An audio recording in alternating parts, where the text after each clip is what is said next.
Hello and welcome to Club 11 London exclusive. I'm Jonny Bunyan. There's a block on the edge of this town no one talks about. I'm here in central London to meet Jeremy Jordan, from his Broadway stage work in Newsies and Finding Neverland to on-screen in Smash the last 5 years and more recently Supergirl. Jeremy's choices have always been distinct and his performance is utterly captivating. It would seem his UK legion of fans would agree, as he recently sold out 3 solo shows at the London Hippodrome and in Edinburgh's Churchill Theatre in association with Beyond Broadway.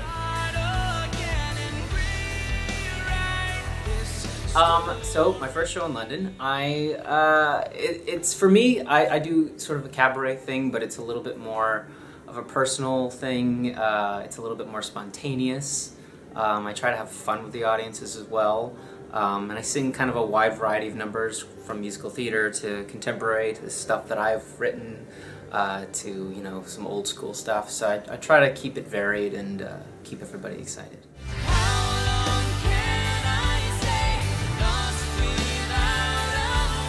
I'm always a big fan of an intimate concert over a larger venue because I just like the idea of connecting with people.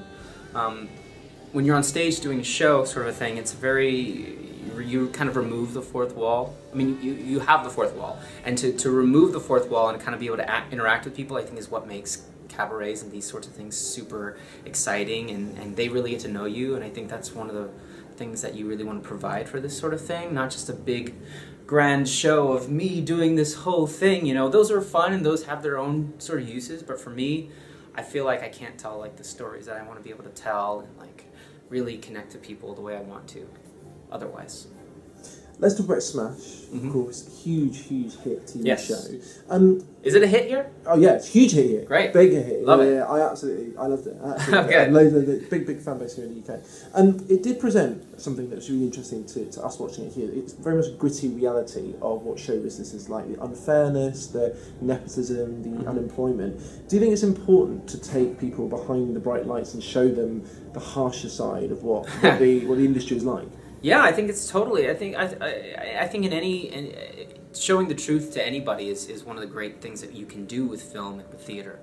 And you know, we kind of only got to glimpse a part of it doing our show because, you know, it was a very kind of edited, watered down version of really what goes on backstage. You know, you have a lot of cooks in the kitchen for a show like that, and I kind of wish we could have gone a little further because we really only touched the surface. And I think it's totally cool, especially for fans and people that, you know, are never going to get to experience that kind of stuff themselves, to like see what goes on behind the scenes of something that they may love if they are lovers of theater. I think is totally relevant. How long can I stay lost without a way to rewrite? You know, I guess I always knew that I could sing, but I was not a good actor at all. I was like making faces, and I thought that was acting. I just didn't get it. But I could always sing from as long as I can remember, but I was always like super shy, so I never did anything about it. And my mom made me audition for choir, so I got into choir, and I had all that. And then one day I got cast as in high school when I was probably 13 or 14. I got cast as a mute character, and I was like, I'm a mute? I'm a singer. But what it did was it made me start to listen when I'm on stage, and I realized that I'd never done that before. I just made faces, and as soon as I kind of discovered that, everything clicked into place, and I sort of discovered the actor side of me, and that was that. If I didn't believe in you, we wouldn't be having this fight. If I didn't believe in you, I would walk out the door and say, Kathy, you're right, but I never could let that go. Let's talk about the last 5 years. What was the biggest challenge in taking the stage show and putting it on the big screen? I think the biggest challenge was really to take something that is meant to be a solo standing by yourself on stage with nobody else and no scenery or anything, and to put it into the real world. And so we had to come up with really creative ways to do that. You know, with Moving Too Fast, we kind of took him on a journey from Brooklyn to Manhattan. With We Can Do Better Than That was like a road trip to Long Island to go visit her parents.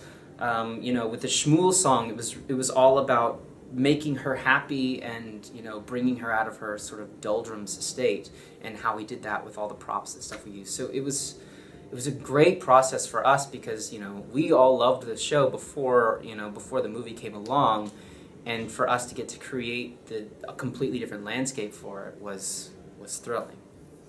Supergirl, of course, yes, is your current project. It is genius. Absolutely love it. Do you watch it? I absolutely love it. Is it on a pay channel? It is on a pay channel. Yeah. Okay, so that's good to know. It is. I thought so. For those who haven't managed to see it yet, who are watching, can you just give us a flavour of what it's like? Supergirl is Superman's cousin, and when Superman came to Earth, she was like trapped in space and trapped in time, kind of. And 13 years later, or 20 some odd years later, I think actually, she gets freed, and once she gets here, she's still a kid, and Superman's all grown up. And so she grows up as a citizen of the world, and without superpowers. Which she has superpowers, but she's afraid to use them until finally she has to.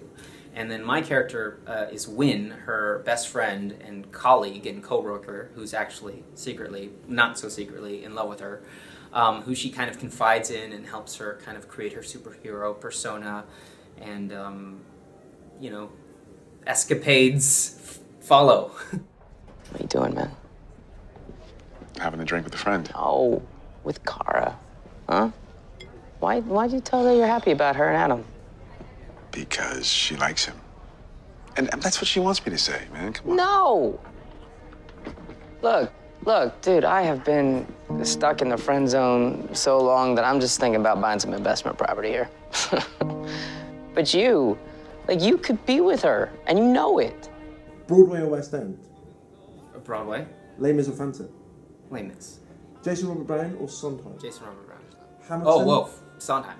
No, Jason Robert Brown. Okay. Hamilton or In the Heights? In the Heights. Burger or fish cake? Burger. Wait, name me 3 things that are always in your dressing room pre-show. Hot tea, knickknacks that I keep, and probably note cards with notes. Last show you saw?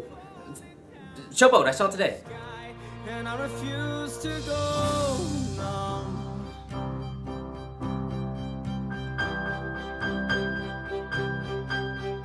Oh, Broadway, here I come.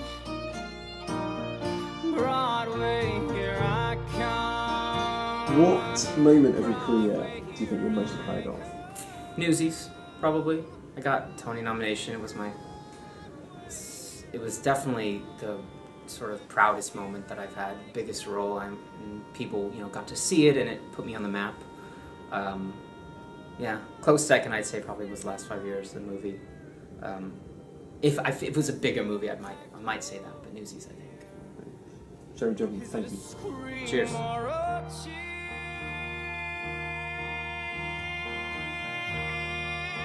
Well, never mind, I'll never find out, 'cause Broadway, I am here.